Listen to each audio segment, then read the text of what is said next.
I'm Felina. And I'm Summer. And you are listening to Broken Broken. Because we're both. The podcast about living your best life by getting real. Hey, broken people. This is Summer. And this is Felina. And our guest today is Leo. He'll be joining us by phone all the way from Los Angeles. Hi, Leo. Hi, Leo. Hi, how are you doing? Good. Thank you for doing this. No problem. Thank you guys for having me. So I'm going to let you introduce yourself to the listeners because I like letting people define themselves here. So why don't you tell us about yourself and your background, Leo? My name is Leo Glaze. I live in Los Angeles, California. I've been a teacher for sometime over 10 years, but I'm not going to give you the exact year. Don't really want to date myself too much. So I've been teaching middle school history for over a decade. Everything from ancient history to U.S. history to world history and everything in between that. So I have a degree from UCLA in history.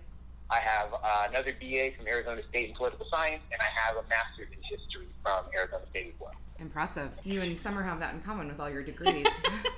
Yeah. I've only got the two. I don't know why the hell I decided to do that, but I guess. I say that all the time. I don't know why. I have some sort of there's a diagnosis in here somewhere about that just makes me go back to school all the time. So we actually met on Twitter. Mm-hmm. Can I read your pen tweet, Leo? Yeah. Okay. So he says, I'm not liberal or conservative, left or right, Democrat or GOP, socialist or capitalist, with her or MAGA. I'm just unapologetically black. It's the most important identity I can have in this social political landscape. So can you tell us a little bit about that? In my dealings with Twitter, and I've been on Twitter for, somewhere around 5 years or so, as I originally got on Twitter, I got on it because I was coaching high school and collegiate football, and I was using it as like a recruiting tool and then kind of reaching out to the coaching community across the country.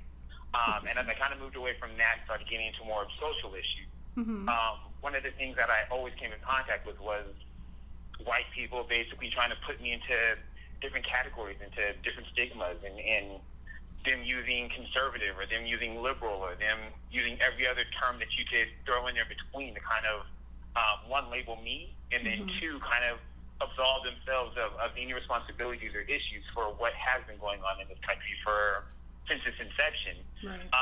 I figured that was really the best way that I could identify myself. And I got tired of just telling people that, you know what, at the end of the day, I'm black. I don't really have the luxury of being conservative or being liberal or being capitalist or being socialist.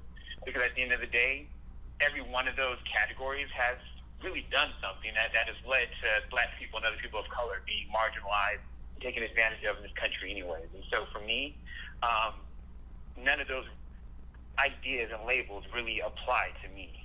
And I know that other people of color and other black people might feel a bit differently.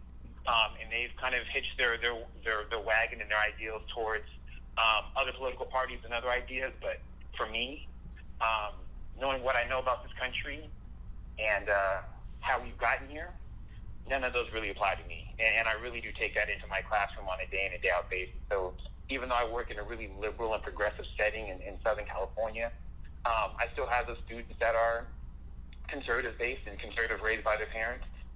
Even though the overwhelming majority of them are liberal. And that's one of the things that always kind of comes up at the beginning of every single year is how I teach history and what types of quote-unquote slants am I going to put on it. And it's one of the things that I have to just constantly tell them that I can't afford to have a slant. My slant is I'm black. So. Right. Well, I really like that. I am a Mexican woman, and there's been, I get what you're saying, because there have been, just like, pussy hats for the Women's March, like different things involving like the Me Too movement. Like there are things where I will buy into the initial idea of it and believe in it, and then somehow race gets ignored or I don't know how, you know what I'm saying? It's dismissed in white feminism a lot. We get excluded a lot. and I don't even realize it because I am so accustomed to it. You know what I'm saying? Like I don't even recognize that I'm being marginalized And so I really appreciate you. I like what you're saying, just that, this is who I am. And it keeps the focus on the reality rather than whatever is trying to be presented. I get it.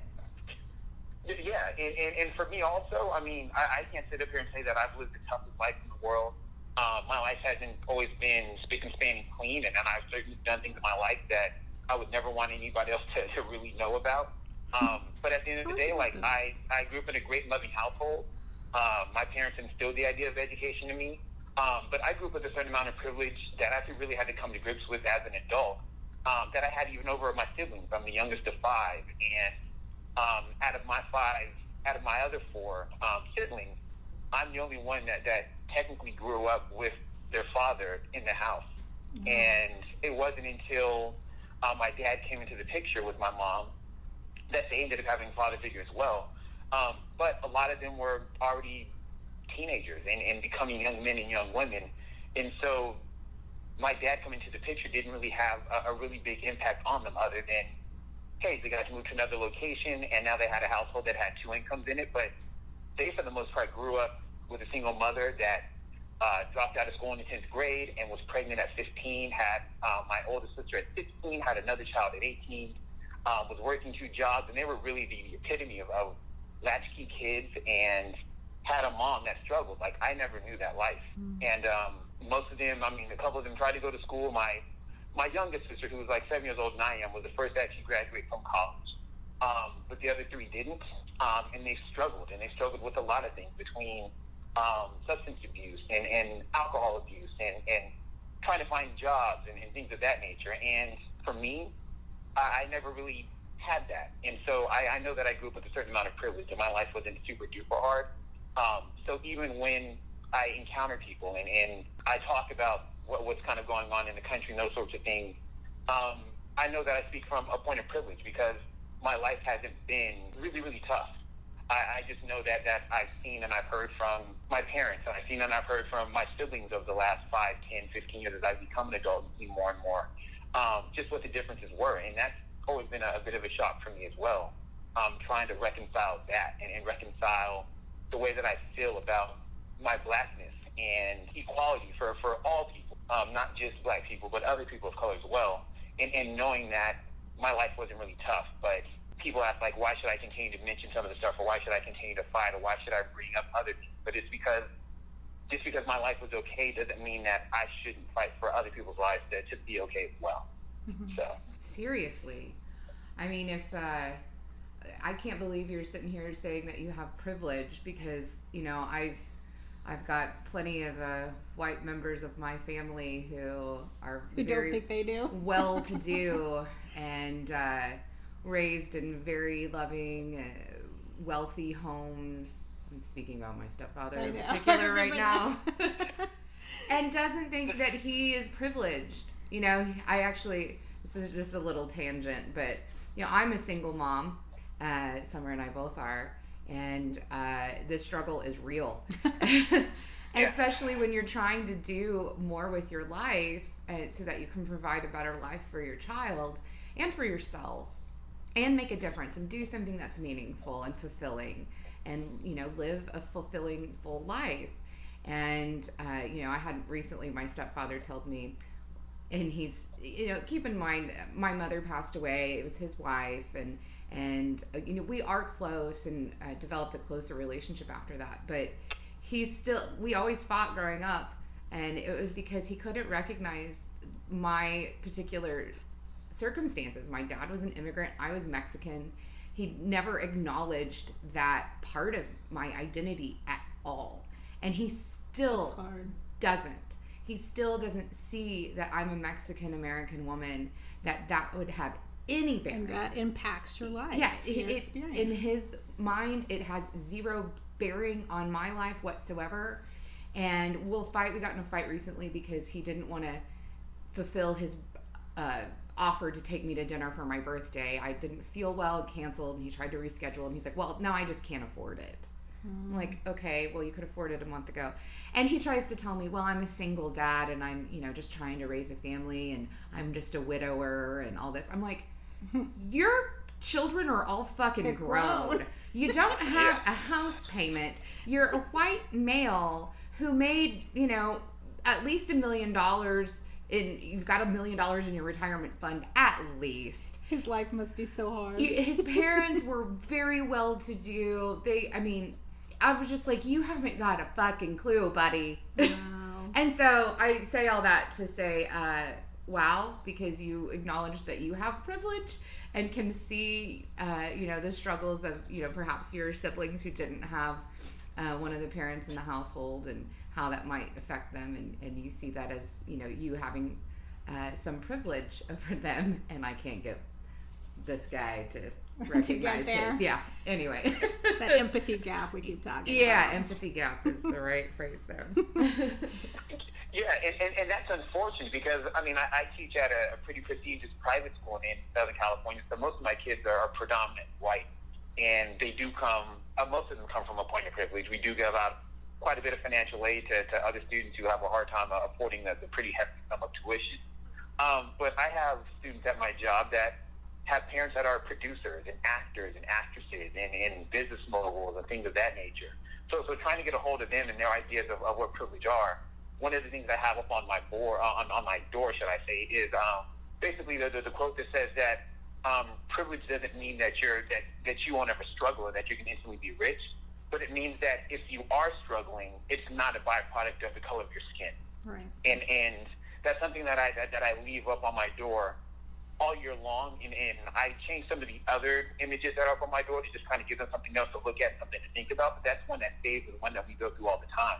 I can remember when I first really kind of sat back and thought about my own privilege. Because growing up, I wasn't always really close to my 3 oldest siblings because my oldest sister is 16 years older than I am. My oldest brother is 14 years older than I am. And then my other brother is 10 years older than I am.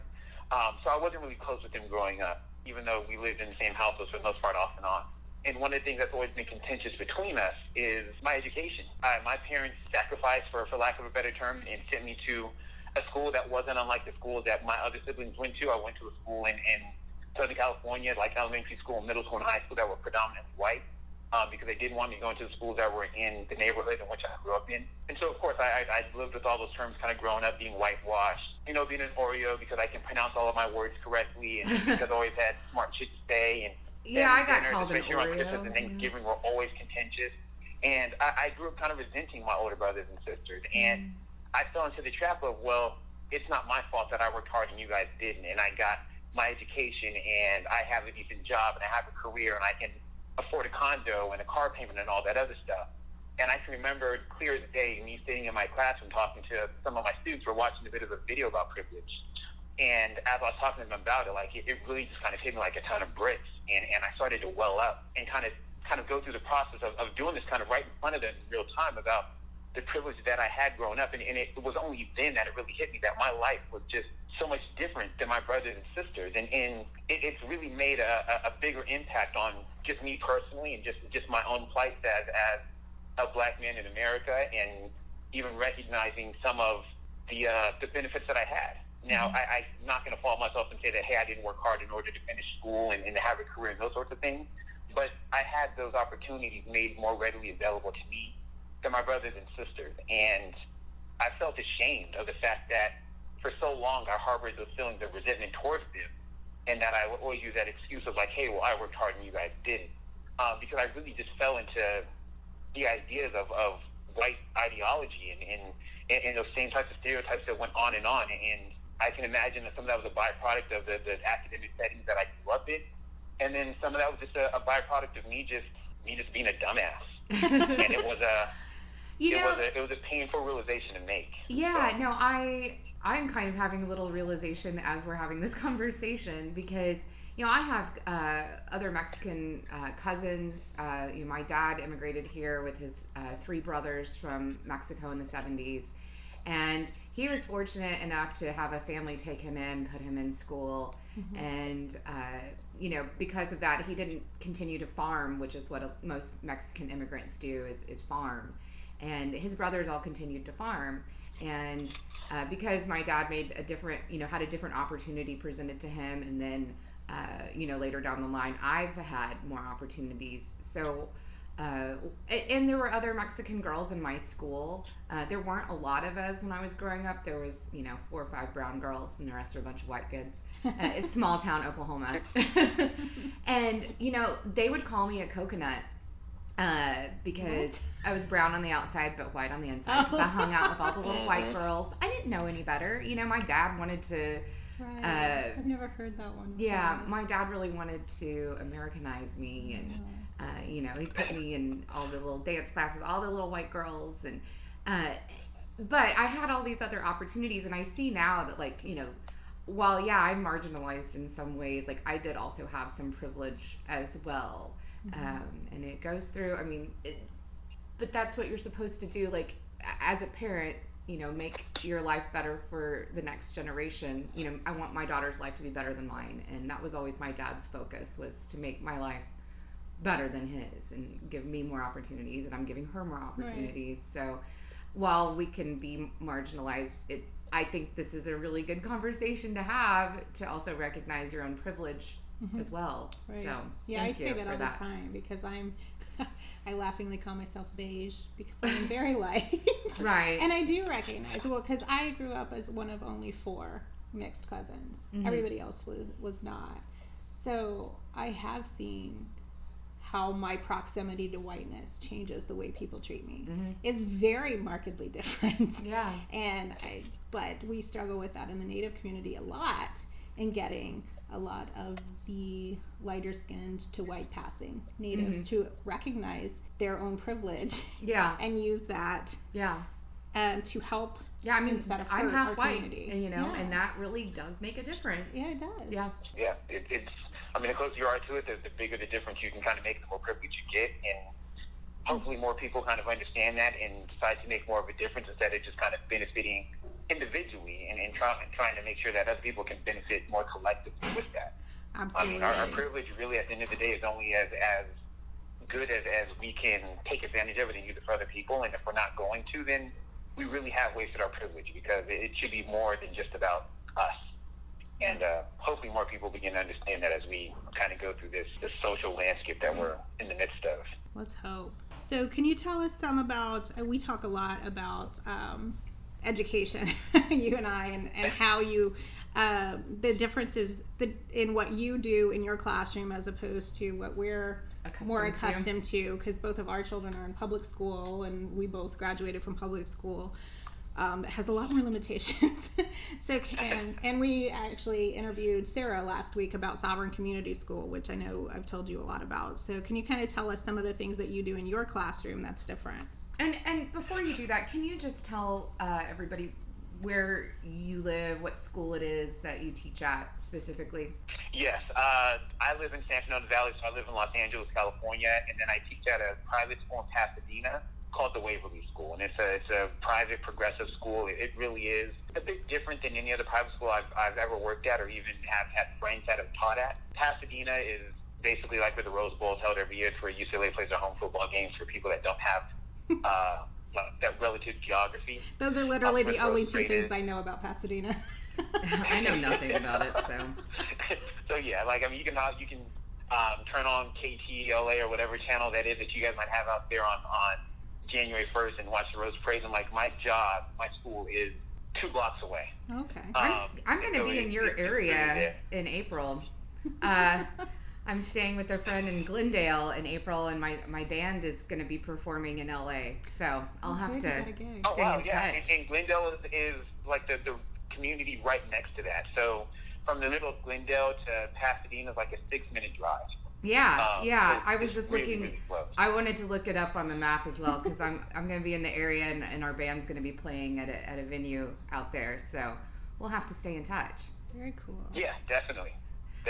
Anyway, back to Summer's question. Sorry. Yeah, and so my school is really it's progressive, it's quiet, it's private, it's pretty small. It's K through 12, and I think our total enrollment is somewhere in the neighborhood of like 365, maybe a little more than that. And it's kept that small in order to keep the intimate setting of it. But one thing that a lot of people don't realize about Pasadena is that when it comes to square miles, there are more square miles of private schools in Pasadena than any other community in the United States. It's really competitive. There's all different types of private schools that are in that area, all competing for kids. Whether we're talking about parochial, we're talking about secular, non-secular, conservative, liberal. I mean, there's just tons that go on in that area. And our school is just a bit different. Like, for instance, our private school doesn't have uniforms, so the kids can wear free dress every single day. And they can pretty much literally wear, like, almost anything that they want to, as long as it doesn't have depictions of alcohol or violence on their shirts or anything like that. Like, they're more than welcome to wear it. They can dye their hair. So there's a very minimal dress code? Yeah, very minimal. Is that to promote, like, free expression? Yes, it goes back to a part of that as well. Boys and girls can wear lipstick, they can wear makeup, they can wear, they can paint their nails, they can wear flip-flops to school if they want to. I mean, they share the whole gamut of almost anything that they can wear. And that's liberating, and it's something that's been a bit different than I've ever come across. The other thing is that at my school, every teacher and administrator goes by their first name. So my students don't call me Mr. Glaze. They call me Leo. Sometimes they call me LG or Glaze if they're because they want to, they like my last name, but we all go by first name basis. And that's everybody from the head of school all the way down to a TA in kindergarten. I don't think I've ever seen that in a school. Yeah, and why what's the rationale behind that? Trying to take away like the authoritative figure of the teacher-student relationship. I mean, it doesn't mean that there isn't respect that is fostered and created between the teacher and the student and vice versa. But they do want to make teaching and education a bit more personal than it is professional. And it was different for me. It's the first school I've ever worked at that was like this. So when I actually started doing research on the school after I had applied and I got an interview, it was a bit unusual. And even after I got the job, like the first 2 or 3 weeks, it was really, really tough for me to walk around and have everybody have 12-year-olds call me Leo. I'm like, and the funny thing is that when I worked at my previous school, like whenever a kid would see me out or call me Leo or whatever else, like the first thing I would tell them is, are we friends? And have I ever bought you a drink? Because if you're not one of those two things, then you can't call me Leo. It's Mr. Glaze or whatever else. And so the first time I used that at school, the kids were looking at me like, dude, what the hell is wrong with you? And I'm like, I have to remember, they can call me Leo. And I've accepted it, and I like it. I appreciate it, as a matter of fact. But one of the biggest reasons why I work in private schools as opposed to public schools is because I normally get a bit more freedom to create my curriculum in any way that I would like. And this school is the school that's probably given me the most creative freedom to create my curriculum. Everything from the books that I use to the content that I teach. So, like, for instance, in my classroom, I don't use a textbook. I just refuse. At my last jobs, I had schools we obviously had to use textbooks. And even with those, I had the ability to pick a textbook out of 4 or 5 or 6 that they could possibly order. But they all had to be California State Standard approved, had to be a textbook, had to have certain requirements inside of them. And then out of those 5 or 6, I could pick one, and I could do that. But as I got older, one thing that I realized throughout my teaching career was I found myself using the textbook less and less as a reliable source and more as a way to point to the children the inaccuracies that go on in textbooks. Yeah, whether right, some of it yeah. is downright lies, whether some of it is just less accurate, whether some of the suggestive language that they used. And more every single year, I found out that we were just kind of crossing out more and more bullshit that was in the pages of the book, and then having them bring in their phones or their laptops or their tablets and doing our own research. And so I figured at some point in time, rather than just continuously using textbooks as a way to just show what type of bullshit was in there, that I might as well just stop using them in general, and then just either one, I have a really, really small book. It's called A Little History of the United States by James West Davidson, which really does kind of give the overall nature of U.S. history from indigenous peoples moving on forward to present day. But it's a really small book. It's only 235 pages instead of a 700-page book, Right. a textbook. And it allows us to actually kind of read a chapter that's really small, maybe 5 or 6 pages, and then it allows us to take out laptops and actually do history rather than having history kind of taught at us through a textbook. And so for them, the kids actually get a chance to really uncover history for themselves. And it leads to a lot of other skill development, like learning how to do research, learning what a credible source is compared to an incredible source, learning the idea of what fake news is and how you can kind of tell some of those things, learning how to vet a source. You're teaching them to Source think. reliability in middle school. I so wish we had that. I mean, I know grad school professors who are still trying to teach that to students. Absolutely. But I mean, it sounds like you're teaching the kids to think for themselves, which is a skill that is so important. not taught, especially whenever you're required to do standardized testing. I mean, that doesn't teach independent thought at all. Of course, it's the in favor of certain political interests to keep the masses dumb and not thinking for themselves as well. So there's that.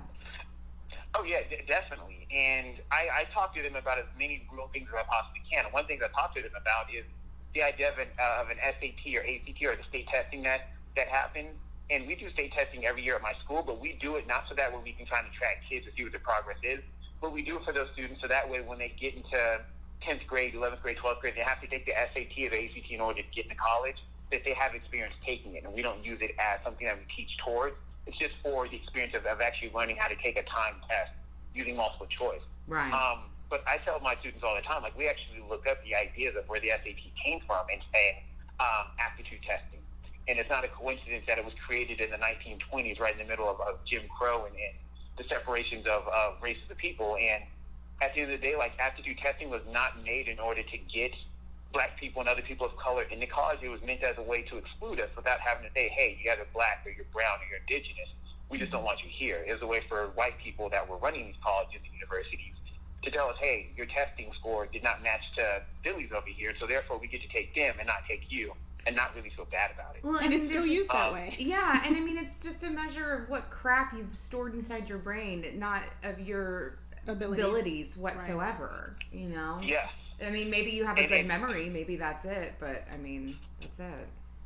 Exactly, and that's what helped me in school, as far as like history is concerned, because I had never really had too many tremendous history teachers. As a matter of fact, most of what I do in class now is in response to some of the horrible teaching that I got as a student. Like, I learned more of what not to do in my history classes than what actually to do because of history teachers.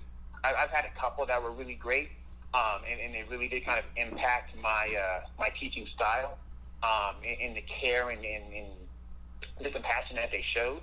But most of my other history teachers were just write up on the board. You're going to write a bunch of notes. You're going to read a boring chapter. You're going to study all this stuff. You're going to define a bunch of terms, and then you're going to take a test, and then we're going to move on. And that's one of the reasons why even in my class, I don't give tests. I've completely stopped giving tests because I don't want these students learning how to memorize something just to regurgitate it on the four corners of a document and then forget about it and move on. And plus, I realized that if I were to give tests, I'd probably have to give 16, 17, 18 tests a year. That's 18 days, which is a little over 3 weeks, that I could actually teach them more content and more connections and more concepts instead of them actually having to sit down and try to prove to me what they learned. And so at the end of the day, like, one thing I tell them and their parents, that even though I don't give tests, they're getting assessed every single time they turn in an assignment. They're getting assessed every single time we have a conversation. So those, in those ways, they're being assessed for their knowledge and for their content, what they can bring to the table and what concepts they can connect, without me having to write down or type up a 50-page question and answer document for them to try to prove what they know to me. Right. So they can prove they memorized dates. Right. Yeah. Yeah. The memorization of dates and people really have no connection to history whatsoever. Now, dates and people do have an importance in history, but for me, it's about connecting why those dates are important, providing context why those people are important, but not just memorizing the dates that George Washington was president, because at the end of the day, that really does nobody any good. Like, nobody's gotten a job. Yeah, who gives a shit? They think George Washington I never left understood. office in 1789. I was so bad at memorizing dates. So bad. And I'm like, why the fuck does this matter? Right. Like, I know it happened. Like, and you're basing my grade on whether or not I can remember if it was 1958 or 48. You know, like, this is so inconsequential. Yeah. Right, especially given, because we need to understand the things that happen and how they connect to today, not if you know which year this happened. Or... Of course, I mean, all I got was some gym teacher or gym coach as a history teacher that just, you know, had us read sections out of a outdated textbook, and then my high school history teacher was a horrible human being at a recess. He didn't even try to hide it. Yeah, ours were all he liked to talk about how fascinating he found Adolf Hitler. It was really awful. I mean, ours just like hit on us. I mean, like, you know, it was almost creepy. So we had one of those too. Yeah, and I totally agree. And that's one of the bad parts about history, that most schools and most school districts don't really take a lot of stock into providing accurate history for students. Mm-hmm. A lot of history teachers that teach out here in public schools and even in some of the private schools are coaches. And granted, like, I've coached as well, so like I don't want to make it seem as if I'm higher and mightier than anybody else. But I've always considered myself a history teacher first and then a coach second, rather than just a coach who happens to teach history in order to keep a job. Right. And so for me, like, that just doesn't do it any justice. And if you're going to do that, then you might as well just go out there and just teach PE and call it a day and mail it in. But even when it came to these ideas of taking tests, Mm-hmm. like, I'm sure, like, you guys had multiple choice tests. And, like, yeah, you'd put down, like, the year that George Washington had his farewell address. And you could put down A would be 1789, B would be 1788, C would be 1798. And these multiple choice questions are not meant to really test your knowledge. They were meant to try to give you a bunch of trick questions in order to trip you up, which doesn't teach anybody history whatsoever. Right. And no kid walked away from a test being better or more knowledgeable because they took a test. And so to me, it just, there's really no point. I don't want to call it a dumb idea, because I know a lot of great teachers that still teach and still give tests for their own specific reasons. But just for me and what I would like to teach my middle school students, it just doesn't, it's not needed. So what are their Something assignments? Something different. So what do your students' assignments actually look like that you're grading them on? We do read out of the book. I will have them answer questions from the book, just so that way they get used to pulling out smaller details and context from the book, so that way they can develop that skill, because I know that I won't be the only or the last history teacher they ever have, and some of the other history teachers will require that of them. Mm-hmm. Homework-wise, they do current events, and so some of those current events are kind of free and open for them to pick almost any topic they want, and then other ones are pretty tailored to different subject matters. So like for this past week, they had to do a current event in which they had to find an editorial about George H.W. Bush. And so the first time that they'd really looked at editorials, so we had to talk about what an editorial was. I had to give them the definition, had them write that down. And so they either had to find an editorial that was either showing him in a positive light, in his legacy, or something that might have been critical of him, or finding an editorial that might have mentioned some of the good and the bad that he did.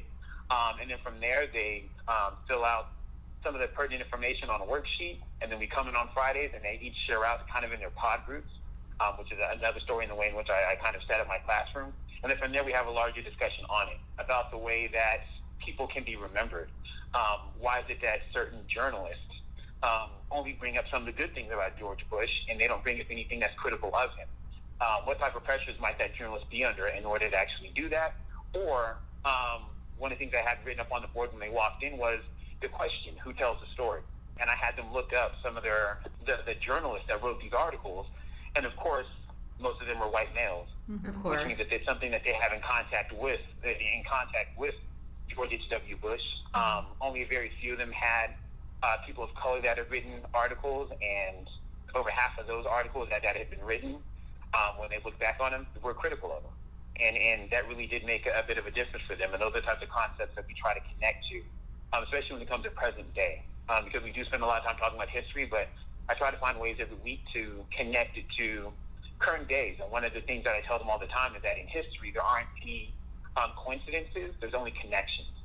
But we also do presentations, we do PowerPoints, we do kind of like web search worksheets, and where they actually have to crack open the laptop, and I give them certain things that they need to look up and find. We do a lot of studying of individual people. So right now we're talking about indigenous people. So we're learning about some of the different culture areas, we're learning about some of the different tribes. And one of the things that they're doing now is that I put up a bunch of stereotypical terms on the board, such as savages and non-Christians and naked and things of that nature. And as we start going through and doing research with some of our graphic organizers, we're basically finding out, or at least they're finding out, because I already know this, at least most people should, is that indigenous peoples were not savages.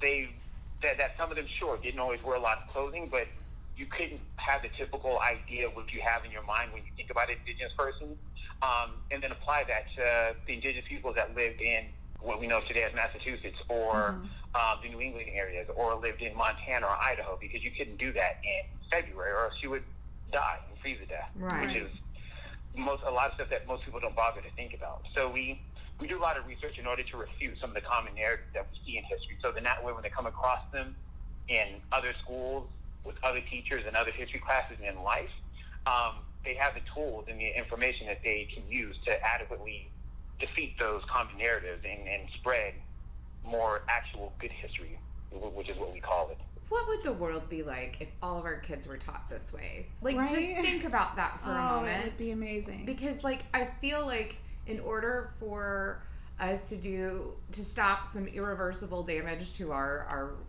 country, to our world, Mm-hmm. we're gonna have to teach our kids like this. You know, we're gonna have, it's up to the next generation. You know, it really is. And this is also amazing. I wish that my daughter was being taught this way, and the best I can do given my circumstances is to try and teach her some of that myself. Mm-hmm. You know, that's all we can really do. But man, I have to do a lot of correction at home Right. of what they're being taught at school. Right. I can't even get mine to tell me what she's being taught so I can correct her, you know? Mine try to hide it from me now because they don't want me going to the school because they know I will. Yeah, mine, I've been, maybe you can try, do you guys do, maybe this is just a dated Oklahoma thing, but DARE, we do like the, it's the AntiDrug yeah, we do like program. an anti-drug week. And it just drives me nuts every year it rolls around. And my daughter knows this. She like hid a thing that she had drawn. She hid it from me because she knew I disagree with the whole concept of DARE. It's so ridiculous. I mean, they're teaching kids that every drug is bad, just as bad as, you know, marijuana. If you ever smoke a joint, you will die. Right. And I'm like, Or that weed somehow is now the gateway drug to smoking crack and being addicted to heroin. It's like, no, like I know plenty of people that have only smoked weed in their life and haven't bothered to do anything else like that. It's ridiculous. We don't do that at our school, but at some of my previous schools, like we've had like a Say No to Drugs week where like every day is a different dress-up day. Yes, that's what we do. about. Yeah. It makes me crazy. Yeah, it does. And then I remember one time getting in trouble. This might have been like 6 or 7 years ago, because as we were doing this, like throughout the week, like I was giving them different facts. It wasn't even just about the drug use, but it was the consequences of drug use. And I showed them like the fact that a white person could use a drug and a black person could use a drug and be and the same drug and be completely sentenced differently. Whether the white person just got probation and the black person was sentenced to prison. Mm-hmm. And so my administration didn't like the fact that I was equating drug use to racism and equating it to the justice system. So I actually got talked to that week because that's what I was doing. But that's reality. But the war on drugs was set up as a racist program in the first place. Exactly. Yes. Oh my God. Yeah, but it's amazing how many people just don't like being confronted with authentic history. They would like to stay comfortable learning history that they've always learned because it keeps them in a pretty secluded and comfortable and positive light, not only for themselves but for the people around them that look like them. So right. So do you ever get pushback from any of the students' parents about the fuller, more accurate version of history that you're teaching their kids? Because I'm assuming most of them probably didn't get that in school. No, my job, the school that I work at now is overwhelmingly supportive and positive of the way in which I teach my students. Okay. I've had a couple of students, like over the last couple of years that I've been working at this school, that have had parents that are conservative or voted for Donald Trump or that sort of thing, and they didn't necessarily like some things that I was teaching the students, but it really, at the end of the day, had nothing to do with them being conservative. Because one thing that we also talk about, and I can talk about this later, but one of the first things that we do in every U.S. history class that I have, because I teach it every other year, is we teach about citizenship, and we talk about voting, and we talk about elections, and we talk about each child's individual like political spectrum. So then that way they can kind of have their own idea and their own identity instead of always kind of crafting it toward their parents or to what TV station their parents watch or their grandparents watch. So that way they can kind of be their own. But out of the few conservative parents that I've had over the last couple of years that haven't necessarily always liked what I've taught, it wasn't the fact that I was railing against conservatives, because I rail against liberals as much as I do conservatism as well. Same. It's just the fact that their kids are coming home and challenging the narrative of what's being taught at home. And that ends up being the biggest thing for them, that their kids are not coming home and being disrespectful, but their kids are coming home and asking really thoughtful questions that make their parents have to either explain it or get frustrated and, kind of wish it away. And then I get the email or my administrator gets an email that talks about like what are we doing in school or what have we been teaching, and then I have to just kind of lay it off them flat, and they're okay with it, and we move on, and there we go. Well, that's what you get when you've got parents who actually want their kids to learn how to think for themselves and are engaged. Yes. And yeah. Exactly. Well, this sounds like a fantasy world to me. I'd like to live in it. It's not something that we've experienced. Yeah, no, it sounds amazing. He probably gets tired of me asking questions about it, because I do text him questions like, what do you guys do in your class about this? Because it's so different from what we have. You know, and it's living in Oklahoma here in the literal buckle of the damn Bible Belt. Oh, Lord. You know, and thinking the way that Summer and I both do. I mean, I think we probably get judged and looked down upon or challenged quite a bit more than you probably deal with in LA. But man, what would it be like if we could start something like this here? Well, we're hopeful that Sovereign Community Schools curriculum is going to be a lot more like this. And then hopefully, once we can see some successes coming out of this, that it will spread and other schools will start doing this, or people will start forming more schools that will do more like this. Mm-hmm. Because we've got to move towards education that actually teaches students how to think for themselves and logical thought processing instead of just regurgitating facts. Quote unquote facts. Yeah, quote unquote facts is right. Yeah, and it's unfortunate. It's both important that you guys do develop more of the sovereign schools out there, but it's also unfortunate that they even have to be created in the first place. Absolutely. Which is the same thing for like HBCUs. I mean, people will talk about colleges, and you always hear from some white guy or some white girl somewhere like, how come black people have black entertainment television, or how come black people have schools in which only black people go to, and white people can't do that anymore? Like, why is it that you have a superhero named Black Panther instead of naming him White Panther or Universal Panther or anything like that? And like, I always have to go back and tell them, like, we had to do this out of necessity, because if we didn't, you guys weren't trying to hook us up, and you guys definitely for the hell weren't trying to teach us and help us. So like these HBCUs, these sovereign schools have been needed because you guys won't give us the equal footing that we deserve in order to get a halfway decent education. And then when you guys do let us in, it's either to fill a quota or it's in some way to make us assimilate to your ideals and your philosophy. And that shit just isn't good enough for us. And so we have no choice but to do this. This is out of necessity. This isn't out of an actual desire or want to, because we shouldn't have to do this. But unfortunately, we have no choice. It's like the only way to stop the steamroller, you know, like we're just constantly being steamrolled by, you know, white society. And in order to, you know, you can raise your hand and jump up and down as an individual and try to get a little bit of attention for whatever it is that your difference or your, you know, whatever you're being ignored for. But you have to take these big steps like creating these schools or whatever it is that you're doing in order to, you know, actually be seen and stop the steamroller over your own culture. Or even, even our lives even. Yes. I mean, as much as they like to dismiss it, there are direct links to mortality rates here because of the way the system is set up. And I'm not going to apologize. No, and but there's no steam, you know, there's no black steamroller, there's no native steamroller. They don't want to acknowledge the power differential, because then they have to. Well, then they'd have to acknowledge their privilege, and they're not going to do that. No, because they're afraid they might have to give up some of it. But that's why you can't have a white school, or you know, because all the schools are white schools. Everything is white already. There's no like black steamroller, you know, running over your culture and trying to marginalize you. Exactly. White for us in America is a default setting. Yes. And the bad part about that is that most white people don't even realize that. Last year when I taught ancient civilizations and world empires, I crafted like a month and a half, almost 2-month unit around Africa and Black Panther coming out in that February. We took like the next 6 weeks or so and really just kind of talked about the empires and history of Africa moving forward. But it was pretty all-encompassing. And one of the first things that I talked to them about, because a lot of my students, again, being white and coming from a pretty influential background where the socioeconomic status is never going to be questioned, they couldn't understand why I was so happy about the type of movie that was coming out. And so I ended up finding a great YouTube video that looked at different movies that we think of as being popular and being kind of American, and movies that were great.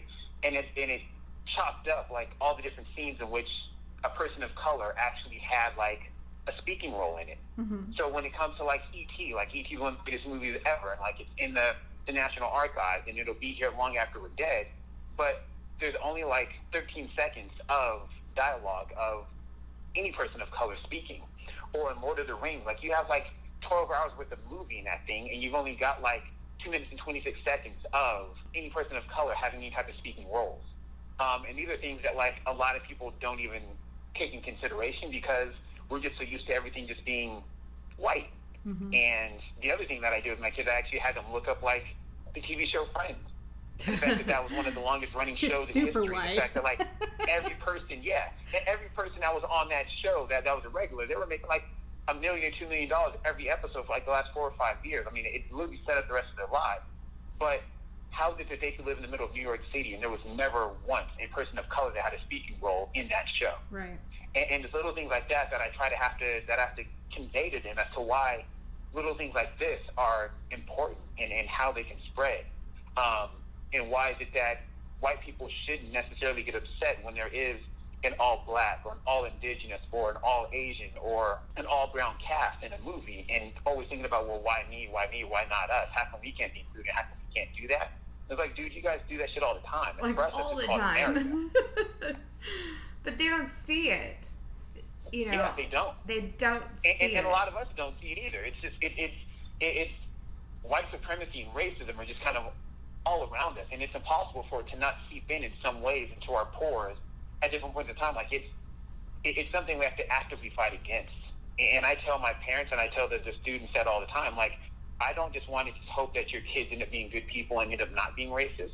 Like, it's my job to teach them how not to be racist, how not to be discriminatory, how not to judge somebody because of the color of their skin or their religion or their sexual orientation or their gender. Like, stuff that I have to actively teach them not to do. The actual stuff in history, the reading and the writing and how to write a paragraph or how to write an essay, like that shit they can pick up anywhere. But I'm more concerned with my students becoming better people after they leave my class instead of being better, students. The student part can come at any point in time, but the better person part, like, to me, that's my biggest goal and my biggest job as an educator, and it's the role that I take the most serious. Holistic learning, imagine that. Yeah. Well, treat them as if they're whole people. Well, I mean, everything, a holistic approach would be a lot better in everything. Yeah. Basically everything. Yeah. Whether it's in every subject. In every subject, in education, in medicinally treating our bodies, in a political climate, and socially, when you can look at the larger picture and approach it holistically rather than getting so stuck in your own little groove. Well, that's amazing. I'm now wishing I could move to California and I know, right? Get my kid in your school. Johnny's gonna get. Come on in, bring him in. I'd love to teach him. And I tell my parents all the time that if they want to stop by and talk, or if they just want to come by and just check out class one day, my door is always open. They're free to stop by whenever they want to. They don't need to make an appointment. And also tell them, like, if we're talking about something that they have a working knowledge in or experience with, I have them come in and they talk to the students also. What grade do you teach? I'm sure with as much teaching as I do, like, the kids get tired of hearing my voice as well, and sometimes I get tired of talking. But I try to bring in people from different backgrounds in order to give them different ways to look at and different ways to think and different voices to hear. So if you guys would like to talk to my students about indigenous peoples and cultures and some of the things that you guys deal with even in current day, because all that stuff is important stuff that we'll be covering, you guys, please. Like, I can set you guys up with FaceTime or something like that, and we can sit down and have a conversation. Yeah. Hey, I'm always open to talking to people. Yeah. I prefer talking to kids instead of adults. I see most adults as a lost cause. Right. Well, and I feel the same way. I would love to come by your school whenever I am in the area. What grade do you teach? I teach middle school, so I teach 7th and 8th. Okay, yeah, my daughter's in 4th grade, so a little younger, but still, whenever I come out, I definitely would love to stop by. Yes, definitely. You're more than welcome. Just let me know what day you're coming by, and you can come on in and you can look at the whole entire school if you want to sit in class. Awesome. I'll let you know what we're talking about that week. So if there's something that you would like to add, then you're more than welcome to come on in and yeah, I mean, I'm a daughter of an immigrant, a Mexican immigrant. So could we record it? Yeah, we could definitely. have a yeah, an episode of Felina on location out there teaching the class. Yeah, sounds good. That's totally awesome. Do that. Well, thank you so much for sharing all of this with us and just taking the time out to talk to us today. Thank you for having me. It was fun, and I definitely had a good time doing it. All right. Well, we appreciate it. Do you have anything you want to promote? No, but besides humanity for everybody, no, that's about it. I love it. Make sure that everybody gets free, then we'll be in a much better place. Oh, I love it. Thank you. Thank you so much, Leo. Thank you guys very much. You can contact the podcast at brokebrokenpodcast@gmail.com. The Broken Podcast can be found on Twitter @BrokeBrokenShow, on Instagram and Facebook @BrokeBrokenPodcast.